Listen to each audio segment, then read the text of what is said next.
The time has come. On to Wily Stage 3, where I believe they're changing up the music track for the worse.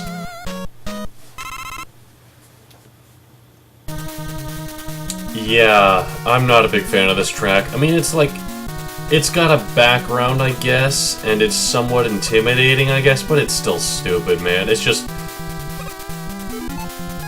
This is literally the whole track.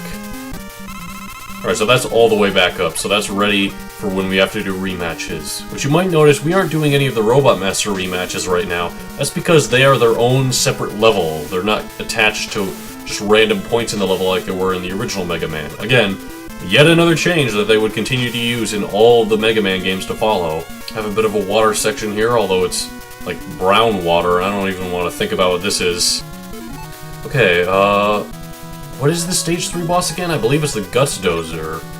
And in that case, we're using the Quick Boomerang. So, do you remember Gutsman? Well, he's back, and now he's a bulldozer. How this happened, I don't know, but he is really weak to Quick Boomerang. And that's about it for the boss fight. I believe he shoots enemies out of his chest at some point, aside from just shooting projectiles as he was there. But it's a pretty simple boss, pretty simple stage. You know, we're moving on. Hold your head up. Moving on. Keep your head up. Moving on. On to Wily Stage 4. By far the worst of the Wily stages in the game. Because of the boss, because of the gimmick with it. So it starts off giving us some ammo. I'll appreciate how much ammo they do give us in these stages, seeing as how we do need to get all the ammo we can. Although if we game over, we will get all of our ammo back, which that is a strategy you can use. So, you're walking along and then all of a sudden, you go through the floor. Yep, that's the gimmick with this stage, invisible floor. And this was a thing in the original Mega Man, but it is so deadly in this stage in particular. Like here, for example, we have invisible floor somewhere. I think it might have been on that second to last, like, arrow. Like, you can kind of see the blocks as a whole, like where the little diagonal, like the vertex on the square, you see it there? That's where the platforms end, and then those two ticks at the end of the side, that's where the platform starts. So, if a platform is invisible, it covers that much area. Or if the platform is not really there, it covers that much area. Here we can't use that at all, because it's just all the same. But I am going to be using item 2 because I do not remember where the invisible blocks there are, and I don't want to deal with that. Also, Mega Man, he was stuck on the wall for a second there. Here we have a segment where you'd think you would want to use Woodman's power-up, because you're on the ladders, these guys are coming towards you. It's the same in Crash Man's stage where you think, oh, I'll protect myself with the leaf shield. But the thing is, as soon as you look any direction, like this, it'll shoot in that direction, so if you're trying to climb up a ladder, it won't work. Personally, not my favorite weapon, just because of how easily it shoots away from me, and I'd more rather use it as a barrier than a projectile. Especially considering the Metal Blade is in this game, and it is the best projectile Mega Man has ever had.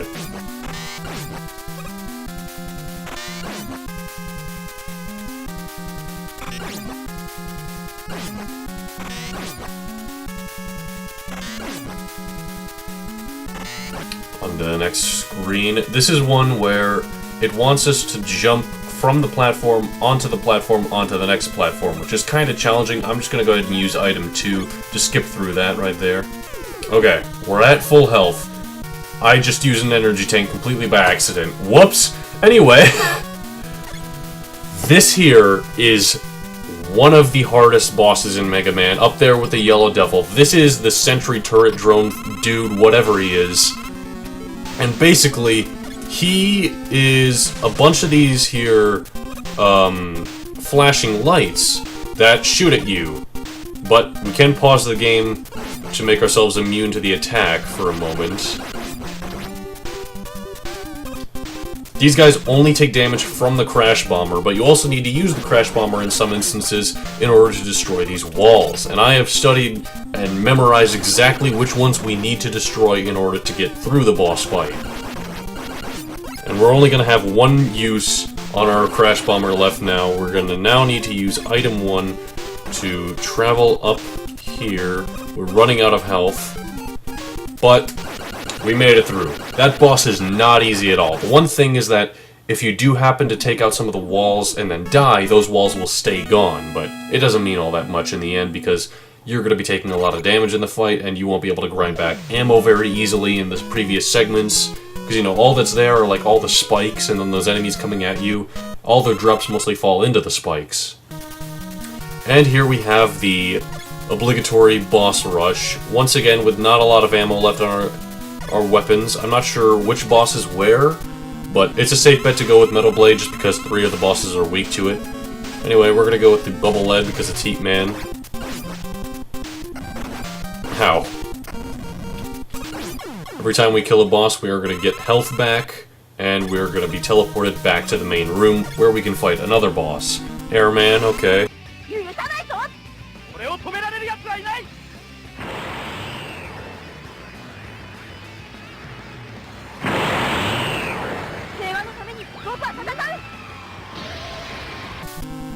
Woodman. Oh, just barely didn't finish him off. It might be possible to get him in one cycle, I'm not sure. Next boss, Bubble Man. Still underwater. Still really easy. On to the next boss, who do we have here? We have Quick Man. This is easily the hardest boss of the Robot Masters anyway. Let's go ahead and freeze time on him. It is a bit easier this time around because we don't have the weird divots in the stage that are messing with us. I don't know if he takes damage from any other weapons, per se. There we go. Okay, we got Quick Man out of here. We're a little down on health, but we're doing fine. We now got Crash Man. We are going to use the air attack. Oh, I missed. It's okay. He dies in like 2 hits. Wow, I forget how easy he is with his weakness, mainly because I actually, in my first few run-throughs, I didn't do him until before I had already done Airman. And Metal Man, while you're running there, there's no conveyor belt this time around. You alright, Metal Man? You just... Anyway, that's the end of Metal Man. Final boss to deal with, well, it's Flash Man we haven't done yet. We have no ammo for the Crash Bomber, so we're just gonna have to use the standard shot. Actually, I would say this encounter is a bit harder than before because we don't have the platforms we can jump on to avoid his time-stopping shooting attack, although it looks like he just decided not to do it. I'm okay with that, I guess. One more final teleporter opens up, and we now have to face Wily yet again. He looks like he's in the exact same machine, pretty much. But his weakness is Metal Blade, because of course it is. Oh, but he is not done. He has one more phase, and I believe his weakness this time is the Quick Boomerang? I'm gonna go ahead and use one of our energy tanks, get our health back up, because this is a 2-phased fight, so it is inherently harder than some other bosses. Now is a good time to use an energy tank. But we exploded his device, but he got away in his UFO yet again. Which means we gotta chase him down. We aren't done yet. Dude. We have one final stage to go to. One final boss with Dr. Wily. And this stage has no music in it. All it is random rock structure. We're falling at the start of it. And then suddenly it's dripping blood everywhere. I don't know what's up with this. This is kind of morbid. I mean, maybe this isn't blood, but it's still disturbing that it's just random liquids that hurt us.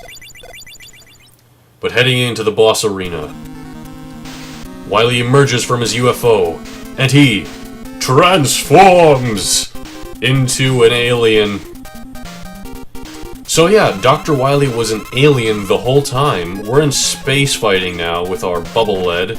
He's gonna be shooting at us, we're gonna be shooting at him because this is his weakness. This is the 3rd time we have to use the bubble weapon that I was talking about.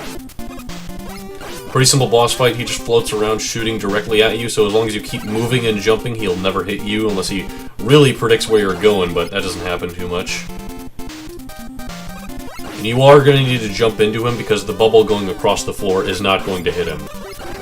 Oh, it's going to be close. It's down to this. That's it. We got him. I probably could have just used an energy tank. Oh, but he wasn't really an alien, he was just controlling a hologram that somehow hurt us. Also, do you notice how Mega Man, his gray palette swap is always the final boss's weakness? Because in the last game his rolling cutter was what we used against him. In this game, it was the bubble lead. We've defeated Dr. Wily, he does the same bow to us, and then we just leave.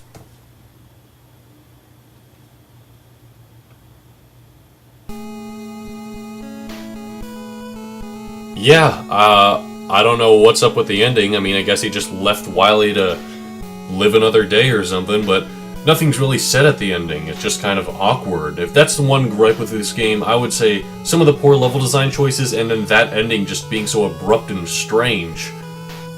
I do kind of like this credits, how it is all the different seasons and Mega Man's changing his palette, although it is just a recycle use of his power-up animation, as well as some of his palette swaps for each of his weapons, like this is the quick boomerang, the last one's a bubble lead, and this next one up ahead is... that one's the air weapon, I believe. But yeah, this is the end of Mega Man 2, one of my favorite NES games for Mega Man. I love the music, I love how much they improved the overall design of Mega Man with the different weapons, I love the Metal Blade of course, but the other ones aren't bad either, like the air shooter is pretty good. Anyway, we are going to be getting to Mega Man 3 at some point. I'm going to need a bit of practice before I get to that one, because I've only beaten it a couple times. And we have the credits here with the most hyped song in the game, because of course they had to have it that way. And, yeah, I mean, I hope you guys enjoyed. We do get this nice bit where it's like, oh, number 9, number 10, all the different Robot Masters, so you can keep a comprehensive list, because there was Mega Man, Roll, and then... there was the 6 Robot Masters before, and then there's 8 more Robot Masters in this game, so there you go. Yuki-chan's Papa, he returned! Thank you for playing, and thank you guys for watching. I hope to see you guys later in Mega Man 3.